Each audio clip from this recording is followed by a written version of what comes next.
UCC के अंदर live in relationship के मसले को रजिस्ट्रेशन का बात इसलिए नहीं कहा गया, उसकी भावना समझी, उसके पीछे कहा गया सुमित जी कि जो लिव इन रिलेशनशिप में रहे their parents are required to be informed.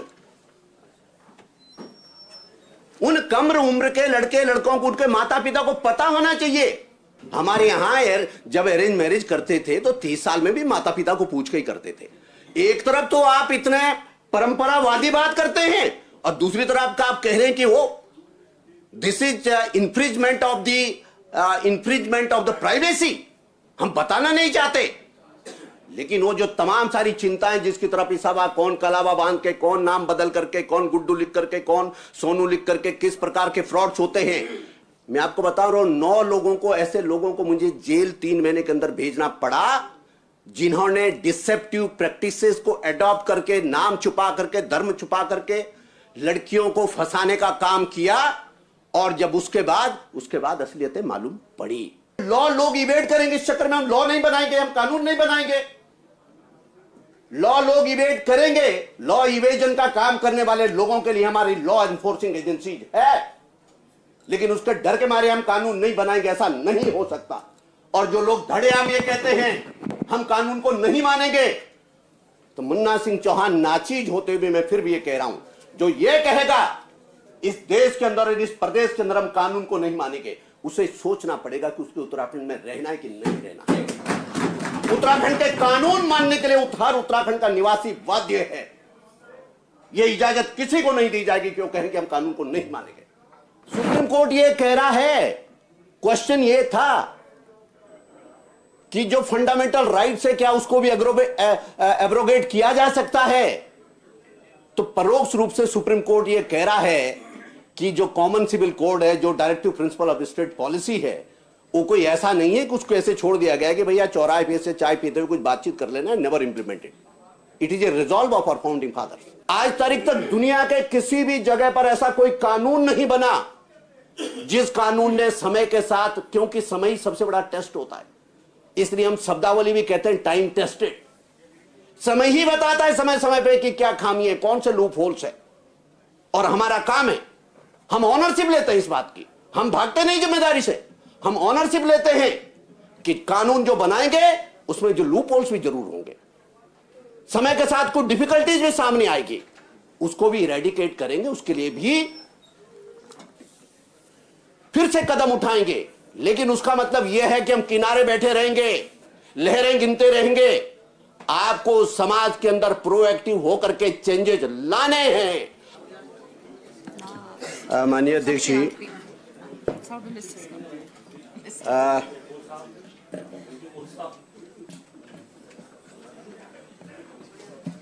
कल से लेकर के आज तारीख तक समान नागरिक संहिता, यूनिफॉर्म सिविल कोड के ऊपर अलग अलग पहलुओं पर बहुत रोचक, बहुत लाइव डिबेट हुई। ठीक है, नजरिया है, पॉलिटिकल दायरे हैं, राजनीतिक प्रतिबद्धताएं हैं। ज्यादातर वक्त कानून की, यूसीसी की बात कम हुई। माननीय सदस्यों द्वारा पॉलिटिकल नैरेटिव सेट करने में ज्यादा रुचि रही। वो अधिकार है, उस पर मुझे किसी पे आपत्ति भी नहीं हो सकती। अभी शहजाद जी को ही सुन रहे थे, तो उन्होंने भी एक पॉलिटिकल कॉम्बिनेशन फॉर्ज करने की तरफ इशारा किया, वो भी एक पॉलिटिकल नैरेटिव है। मेरे लिए ये कोई पॉलिटिकल नैरेटिव का विषय नहीं है। भारतीय जनता पार्टी के लिए पॉलिटिकल नैरेटिव का विषय नहीं है। भारतीय जनता पार्टी के लिए uniform civil code, abrogation of 370, abrogation of 35A, construction of Ram temple, ये तमाम सारी चीजें, एबोलिशन ऑफ ट्रिपल तलाक, ये हमारे कमिटमेंट है, आज से नहीं है, डेकेड से है, जो हमारे फाउंडिंग फादर्स थे। तब भी उन्होंने कहा एक देश, दो विधान, दो प्रधान, दो निशान, एक देश, दो प्रधानमंत्री, दो झंडे, दो संविधान नहीं चलेगा। उसके लिए डॉक्टर श्यामा प्रसाद मुखर्जी ने शहादत दे दी, लेकिन इस विचार ने कभी उससे कॉम्प्रोमाइज नहीं किया। जहां तक यूनिफॉर्म सिविल कोड की बात है, यूनिफॉर्म सिविल कोड कोई ऐसा नहीं है कि which is born out of blue, कि किसी ने कुछ कह दिया और उसके नाम पर लोगों ने नैरेटिव सेट करना शुरू कर दिया। यदि हम अपने फाउंडिंग फादर्स की तरफ ही जाएं, जो हमारे संविधान निर्माता है, तो बाकायदा हमारे संविधान निर्माताओं ने ही यूनिफॉर्म सिविल कोड्स के ऊपर अच्छा खासा कॉन्स्टिट्यूएंट असेंबली में, और हम नाचीज है, हम कुछ नहीं है, हम पासन के बराबर नहीं है, उन लोगों ने, अपार विद्वान लोगों ने डिबेट किया। And the committee headed by doctor B.R. Ambedkar, जब अब बाकायदा यूनिफॉर्म सिविल कोड के ऊपर बहुत सारी चीजें और आई गई, एक स्वरूप आया, तो ड्राफ्टिंग कमेटी जिसको कि चेयर करते थे डॉक्टर B.R. अंबेडकर, उन्होंने उसमें जोड़ करके कहा, और ये जो आर्टिकल 44 है जिसके अंदर कहा गया है, जिसमें भारत के संविधान ने भारत के भविष्य की पीढ़ियों से, लेजिस्लेचर से, पार्लियामेंट से अपेक्षा की, जिसको उन्होंने लिखा, the state shall endeavour to secure for the citizen a uniform civil code throughout the territory of India, quote unquote. जो ये कहा गया, फिर उसके बाद चूंकि directive principle of state policy के ऊपर एक जनरल बात कही गई कि directive principle of state policy को सीधे सीधे अदालत एनफोर्स नहीं करेगी, बल्कि इसको ग्रेजुअली एक ट्रांजिशन के साथ धीरे धीरे हम अपनी व्यवस्था में लाएंगे। और हमने लाया भी, हमने राइट टू एजुकेशन लाया, directive principle of state policy से ही उसको, we have drawn strength from the directive principle of the state policy. राज्य के नीति निर्देशक तत्व तो उसके हैं। और आज मैं कह रहा हूं इस बात को, बिना किसी राजनीतिक कारणों से कह रहा हूं, कि चाहे उधर बैठे हुए माननीय सदस्य इधर बैठे हुए हों, यह हमारे लिए बहुत गौरव का पल है कि उत्तराखंड जैसे छोटे राज्य ने इस यूनिफॉर्म सिविल कोड को लागू करने में लीड किया, और उसके साक्षी बने मुख्यमंत्री पुष्कर सिंह धामी जी के सरकार ये निमित्त बनी। इसलिए मैं पुष्कर सिंह धामी जी, माननीय मुख्यमंत्री जी और उनके सरकार को कोटि कोटि बधाई देता हूं। मैं अपने लीडरशिप का भी, माननीय प्रधानमंत्री जी का भी आभार प्रकट करूंगा। हम सब जानते हैं कि पॉलिटिकल सेटअप में इतना लैंडमार्क लेजिस्लेशन, देश और दुनिया की इतनी बड़ी राजनीतिक दल बिना किसी विचार किए हुए नहीं करती। ये लैंडमार्क डिसीजन, ये लैंडमार्क लेजिस्लेशन करने के लिए आदरणीय प्रधानमंत्री जी ने यदि उत्तराखंड को इस बात के लिए चुना है कि उत्तराखंड से इसकी शुरुआत हो, तो ये हमारे श्रम के लिए, बल्कि मैं ये कहूंगा माननीय अध्यक्ष जी, आप अच्छे से समझते हैं कि उत्तराखंड राज्य के, पता नहीं शब्द का मेरा ये मतलब सही निकलेगा या सही, उत्तराखंड राज्य के जीवन काल में this is a watershed movement. Watershed movement है ये उत्तराखंड राज्य के जीवन काल में। और मैं आपको बता रहा हूं, आज चाहे हम समझ की वजह से, कम समझ की वजह से, या कम परसेप्शन की वजह से, या परसेप्शन की प्रॉब्लम की वजह से, या नैरेटिव की वजह से उसको नहीं कह रहे, ठीक है। कल सुमित जी कह रहे थे, मैं उनको सुन रहा था, वो कह रहे थे अभी समय बताएगा इसमें क्या क्या खामियां। ट्रू, आज तारीख तक दुनिया के किसी भी जगह पर ऐसा कोई कानून नहीं बना जिस कानून ने समय के साथ, क्योंकि समय ही सबसे बड़ा टेस्ट होता है, इसलिए हम शब्दावली भी कहते हैं टाइम टेस्टेड। समय ही बताता है समय समय पे कि क्या खामी है, कौन से लूप होल्स है, और हमारा काम है, हम ऑनरशिप लेते हैं इस बात की, हम भागते नहीं जिम्मेदारी से, हम ऑनरशिप लेते हैं कि कानून जो बनाएंगे उसमें जो लूप होल्स भी जरूर होंगे, समय के साथ कुछ डिफिकल्टीज भी सामने आएगी, उसको भी इरेडिकेट करेंगे, उसके लिए भी फिर से कदम उठाएंगे। लेकिन उसका मतलब यह है कि हम किनारे बैठे रहेंगे, लहरें गिनते रहेंगे।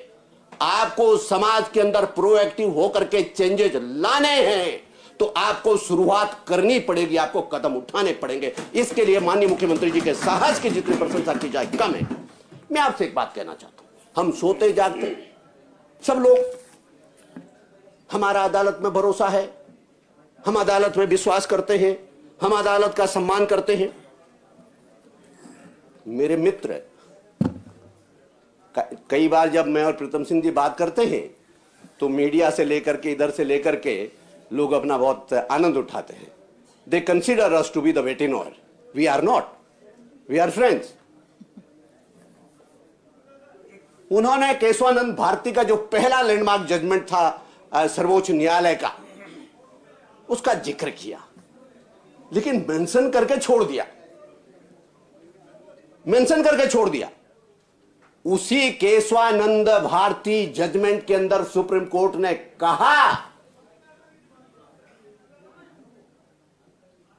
कि कोर्ट को कंपेल नहीं करना चाहिए, मजबूर मत करो कि कोर्ट को डायरेक्ट करना पड़े, कोर्ट को कहना पड़े कि यूनिफॉर्म सिविल कोड होना चाहिए। हमारे संविधान ने हमसे अपेक्षाएं की, उसके बारे में कदम उठाइए। उसी केशवानंद भारती केस में यही कहा।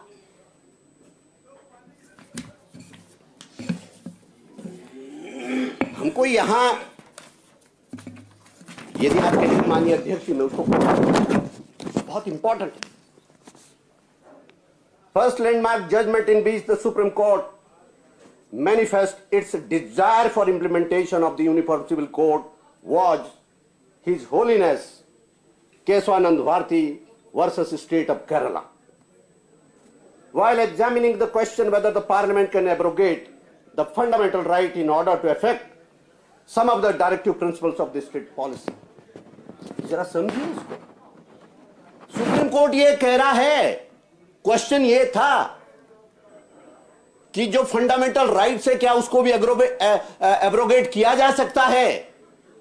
तो परोक्ष रूप से सुप्रीम कोर्ट ये कह रहा है कि जो कॉमन सिविल कोड है, जो directive principle of state policy है, वो कोई ऐसा नहीं है कि उसको ऐसे छोड़ दिया गया कि भैया चौराहे पे से चाय पीते हुए कुछ बातचीत कर लेना, never implemented. It is a resolve of our founding fathers.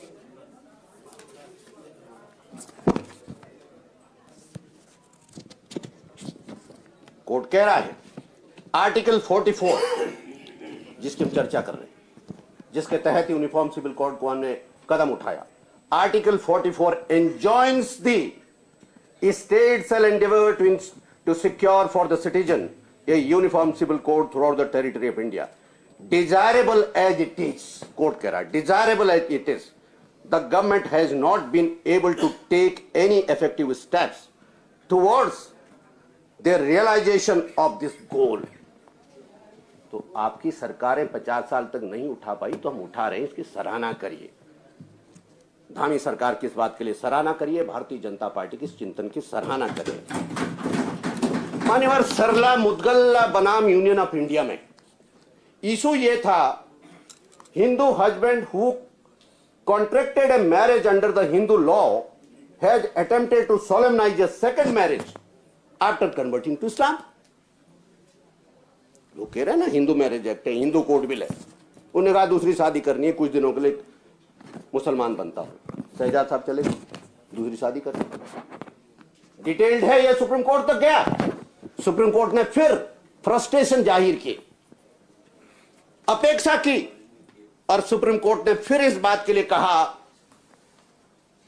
Justice Kuldeep Singh made a strong observation in support of the uniform civil code. बहुत डिटेल्ड ऑब्जर्वेशन है। माननीय अध्यक्ष जी, कितनों की बात करें, अभी साहबानो केस की हम सभी बात करते हैं। साहबानो केस, शहजाद साहब कह रहे थे, अरे साहब केस, लोग कहते हैं साहबानो को एक मसला था। जब नजीरें बनती है, कानून बनता है, तो कोई मसला ही होता है, लेकिन उन मसलों से ही भविष्य के दरवाजे और खिड़कियां खुलती है। मुस्लिम महिला को न्याय देने का एक कानून था, और मामूली केवल एक तलाकशुदा महिला को मेंटेनेंस देने का विषय था। लेकिन विक्रम जी, आदरणीय आर्या जी, हमारे वरिष्ठ हर दृष्टि से अपने ब्रूट मेजॉरिटी, अपने प्रचंड बहुमत के गरूर में, मैं कांग्रेस पार्टी को भी कहता हूं कि आज समय आपको उस बात के लिए रिपेंट करने के लिए, प्रायश्चित्त के लिए आज समय आपके पास है। अपने ब्रूट मेजॉरिटी के चक्कर में सुप्रीम कोर्ट के उस डिसीजन को बदल करके और आज तारीख तक मुस्लिम बहनों को उस अत्याचार से गुजरने के लिए आपने मजबूर किया। राजीव गांधी की सरकार ने 85 में साहबानो केस को, सुप्रीम कोर्ट के जजमेंट को ओवरटर्न करने का आपने काम किया। मैं आपसे एक बात और कहना चाहता हूं।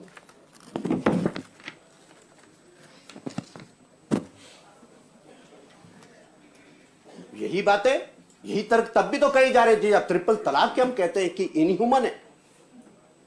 वो साहबानो था, सायरा बानो का केस था और हमें फक्र इस बात का कि सायरा बानो केस में जो पिटिशनर थी, जिस बहन ने लड़ाई लड़ी, वो हमारे प्रदेश की निवासी है, काशीपुर की निवासी और जीती। और आज आप जाइए, कोई गलतफहमी, जितना मर्जी आप नैरेटिव सेट करते रहिए। मानिए अध्यक्ष जी, आप खुद एक महिला हैं, आप जाइए बहनों के बीच में, आप जाइए मुसलमान बहनों के बीच में और पूछिए उनसे, हर पढ़ी लिखी मुसलमान महिला, लड़की, छोटी बहन, बेटी कहेगी कि हमें इस ड्रैकोनियन प्रथा से मुक्ति मिल गई है, हम समान का जीवन जीने के अधिकारी हो गए हैं। लोग कह रहे हैं कि दुरुपयोग हो रहा है, बिल्कुल तो हाँ ठीक है, इंप्लीमेंटेशन में कमी हो रही होगी, बहुत सारे लोग इवेट कर रहे होंगे इस लॉ को, तो लॉ लोग इवेट करेंगे, इस चक्कर में हम लॉ नहीं बनाएंगे, हम कानून नहीं बनाएंगे। लॉ लोग इवेट करेंगे, लॉ इवेजन का काम करने वाले लोगों के लिए हमारी लॉ एनफोर्सिंग एजेंसी है, लेकिन उसके डर के मारे हम कानून नहीं बनाएंगे, ऐसा नहीं हो सकता।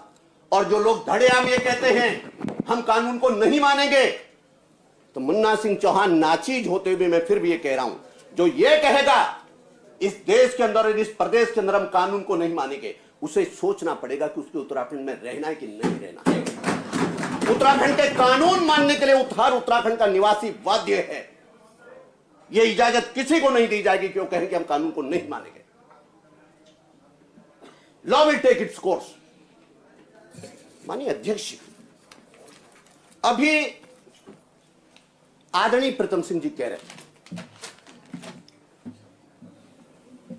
अच्छा प्रेजेंटेशन था, अच्छी तैयारी से बोले। उन्होंने कहा कि सुप्रीम कोर्ट ने कहा this is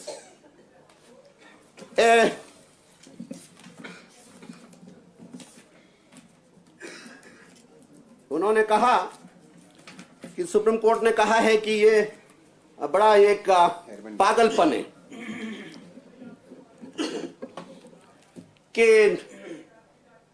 live in relationship का रजिस्ट्रेशन हो। हाई ये नहीं कहा, उन्होंने आधा सेंटेंस ही पढ़ा, नोट करने लायक है।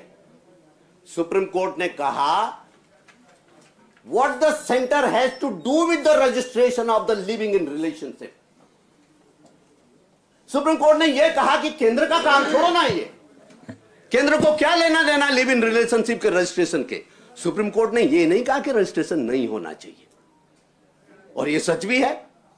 सुप्रीम कोर्ट का मैरिज सेंटर का किसी भी मैरिज रजिस्ट्रेशन से कोई लेना देना नहीं है। Marriage registration as per the instrument has to be done in the respective state और द यूनियन टेरिटरी और the NCR. Centre is not an agency to register the marriage. Supreme court ने यह कहा, सुप्रीम कोर्ट ने यह नहीं कहा कि इसकी आवश्यकता नहीं है, लेकिन यूसीसी के अंदर लिव इन रिलेशनशिप के मसले को रजिस्ट्रेशन का बात इसलिए नहीं कहा गया, उसकी भावना समझी, उसके पीछे कहा गया सुमित जी कि जो लिव इन रिलेशनशिप में रहे, their parents are required to be informed. उन कम उम्र के लड़के लड़कों को उनके माता पिता को पता होना चाहिए। अभी तक तो आप सब लोग जो हैं काफड़ी जी, आप भारतीय परंपराओं की बड़ी बात कर रहे थे, तो भारतीय परंपरा तो यही है कि हम घर में बताते हैं माता पिता को कि साहब हम कौन से रास्ते पर जा रहे हैं। अरे सुनिए साहब, हमारे यहां जब अरेंज मैरिज करते थे तो 30 साल में भी माता पिता को पूछ के ही करते थे। एक तरफ तो आप इतने परंपरावादी बात करते हैं और दूसरी तरफ का आप कह रहे हैं कि वो this is infringement of the privacy, हम बताना नहीं चाहते। लेकिन वो जो तमाम सारी चिंताएं जिसकी तरफ इशारा, कौन कलावा बांध के, कौन नाम बदल करके, कौन गुड्डू लिख करके, कौन सोनू लिख करके, किस प्रकार के फ्रॉड्स होते हैं।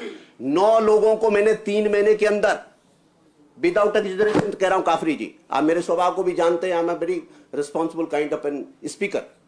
मैं आपको बता रहा हूं 9 लोगों को, ऐसे लोगों को मुझे जेल 3 महीने के अंदर भेजना पड़ा जिन्होंने डिसेप्टिव प्रैक्टिसेस को एडॉप्ट करके, नाम छुपा करके, धर्म छुपा करके लड़कियों को फंसाने का काम किया, और जब उसके बाद असलियतें मालूम पड़ी।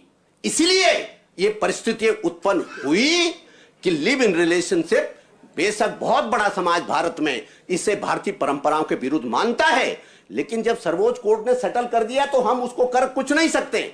लेकिन बाकायदा फिर भी स्टेट के डोमेन में जितना लेजिस्लेशन, जो लेजिस्लेटिव जुरिडिक्शन स्टेट के डोमेन में आता है, उसको एक्सरसाइज करते हुए धामी की सरकार ने यह कानून बनाने का काम किया कि बाकायदा इस तरीके के जोड़ों को, उनको अपने माता पिता को बताना पड़ेगा। कंक्लूड। एक अध्यक्ष जी, मैं आपसे एक बात और कहना चाहता हूं, ये यूनिफॉर्म सिविल कोड कोई शादी ब्याह का मसले तक सीमित मसला थोड़ा ना है।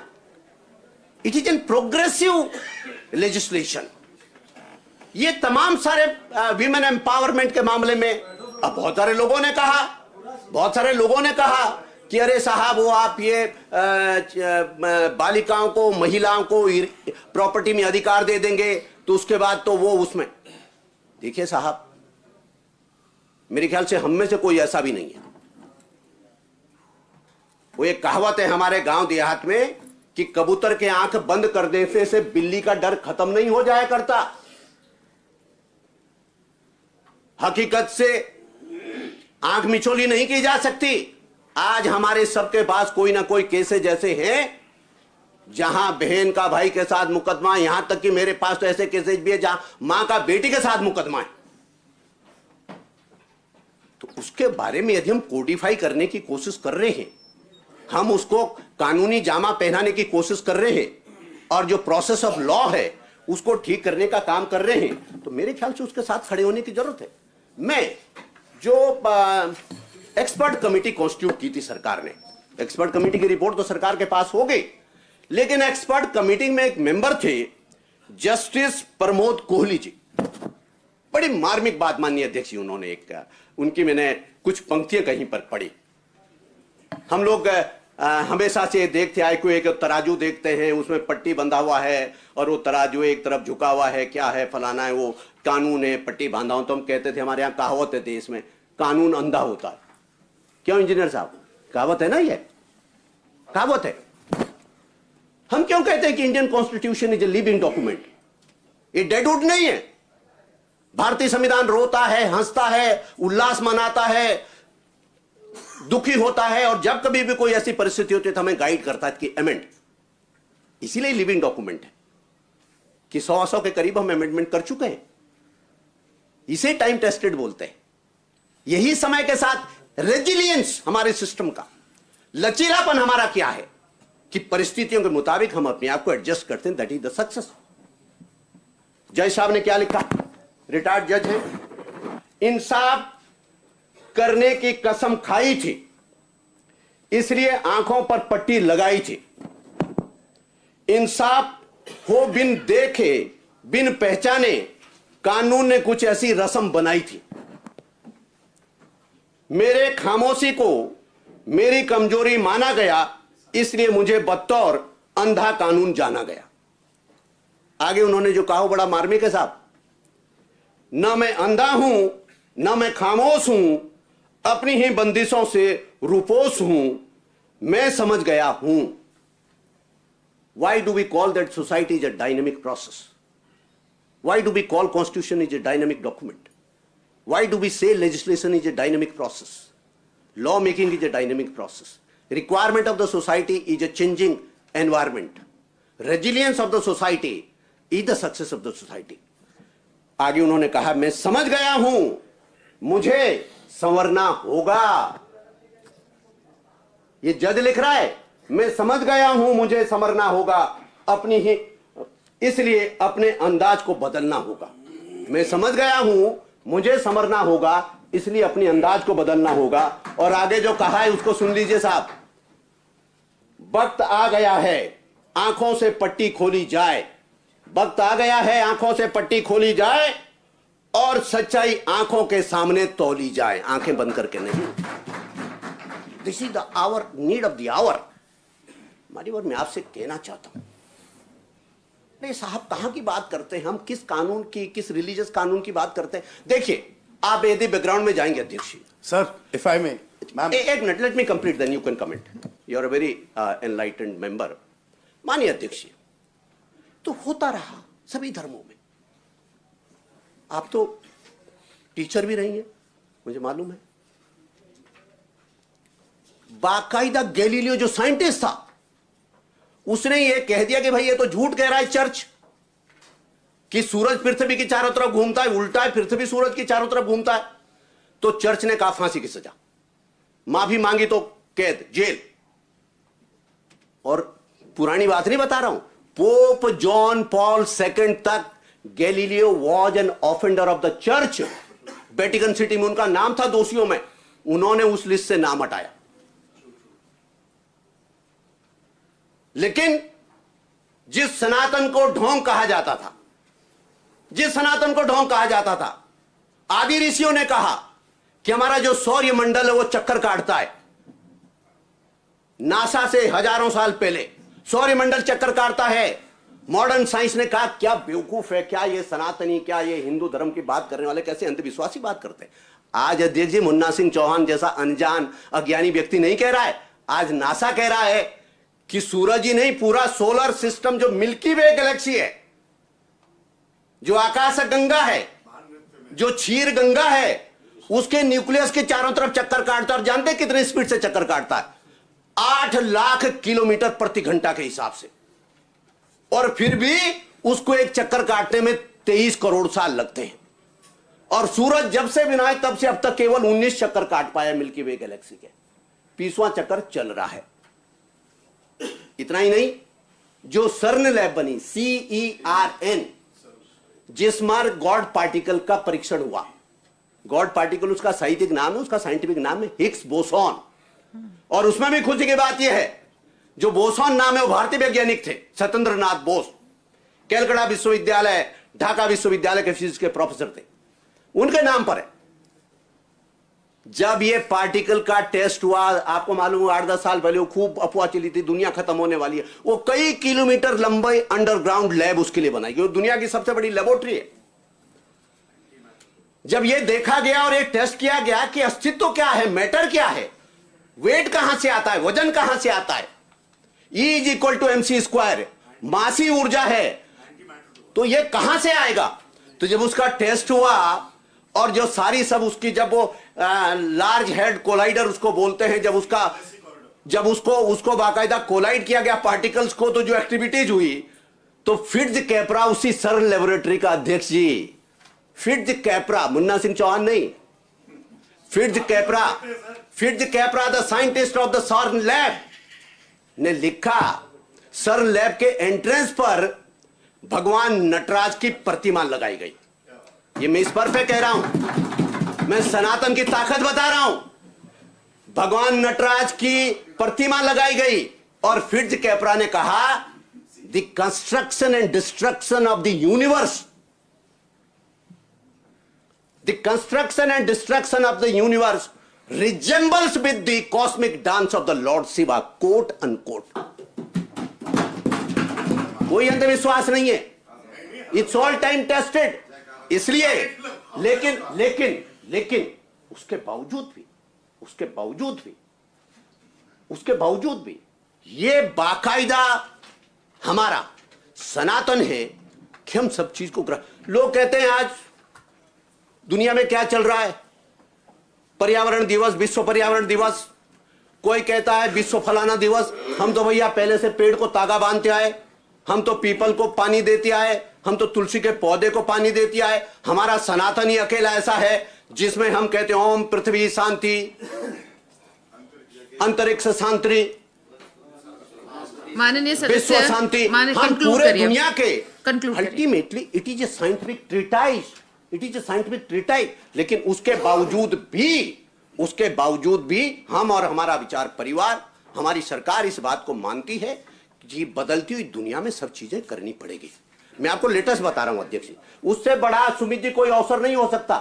अभी शरीयत की बात कर रहे थे शहजाद भाई, कंक्लूड करिए। मैं सब कंक्लूड कर रहा हूं। सऊदी अरेबिया में अभी जो उनके क्राउन प्रिंस से जो प्राइम मिनिस्टर भी है, अभी लेटेस्ट सऊदी अरब, हमारे यहां तो हर चीज में फतवा हो जाता है, हमारे यहां सब चीज में पता नहीं क्या हो जाता है।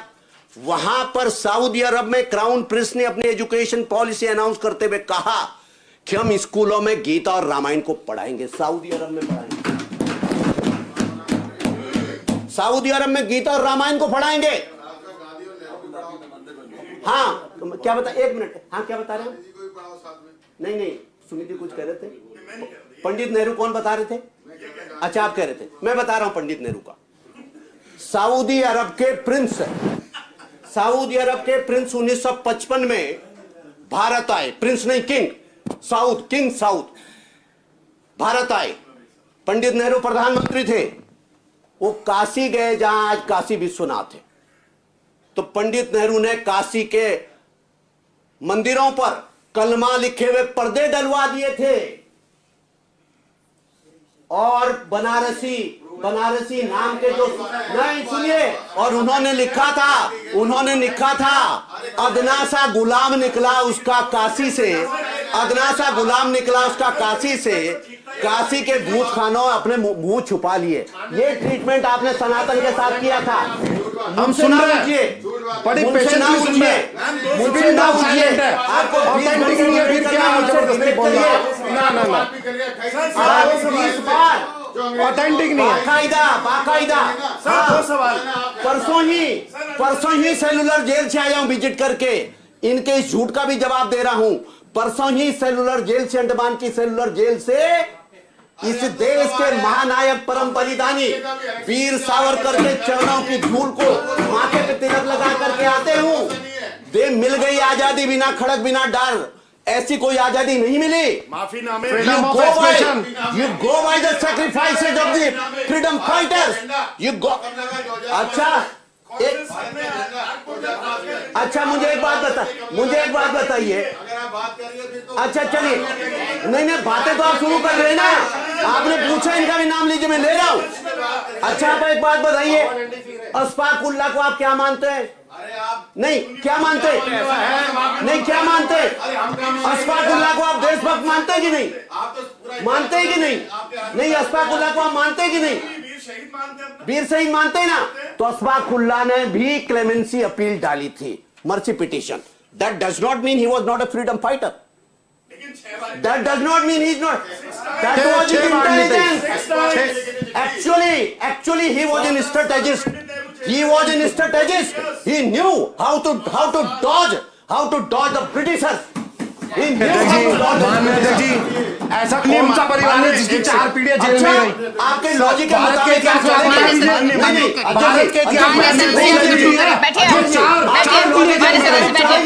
हमें अभिनंदन को